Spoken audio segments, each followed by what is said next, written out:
In this video, we're going to talk about a common misunderstanding when it comes to programming with generics. So let's add a new class here.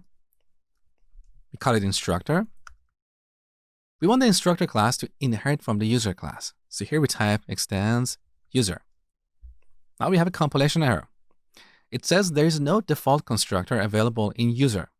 So earlier, we added this constructor to pass the number of points. And for this reason, our instructor class doesn't know what value or what argument to pass to the constructor of the user class. To solve this problem, we add a custom constructor here. So public instructor, we give it the points. Now here we should pass this value to the constructor of the base class. And we do that using the super keyword. So super and pass the points. The problem is gone. So here's our instructor class. Now back in the main class, here we can declare a variable of type user. We call it user. Now we can set this to a new user or a new instructor because an instructor is a type of a user. So let's pass 10 in here. This is basic object-oriented programming. If this concept is foreign to you, you really need to go back and watch the second part of this series. So if we have a variable of type user, we can set it to an instance of the user class or any of its derivatives, like the instructor class. Now, why does this matter? Well, let's go back to our utils class and add a new method for printing a user. So public static void print user. We give it a parameter of type user. And here we do a print line of user. Since we get a user here, we can pass an instance of the user class or any of its derivatives.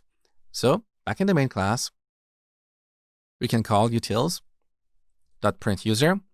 Here we can pass a user object or an instructor object. Perfectly fine. Now, what if we expected a list of users here? So I'm going to go back to the utils class and add another method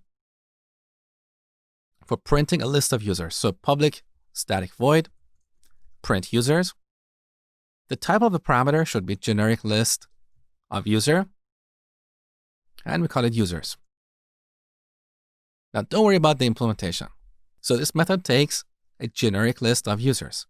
Now back to the main class, we can create a generic list of users, new generic list of user, and pass it to this method. So utils.print users. And that's perfectly fine. But if we change this to instructor, we get a compilation error. Because a generic list of instructor is not a subtype of generic list of user. Why is that?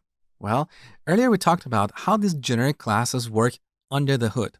We looked at the bytecode representation of this generic list class. As I showed you earlier, this generic list internally maintains a list of objects no matter what we pass here. Whether we pass the user class or the instructor class, we only have a single generic list in our project. And this class is not a subtype of itself. That is the reason why a generic list of instructor is not a subtype of generic list of user, because we're dealing with a single class, okay? So how can we solve this problem here? Let's say we have a list of instructors somewhere. So let's call this instructors. Now, you really want to pass this list to our print users method. Well, one way is to convert this list to a list of users. So we declare a list of users.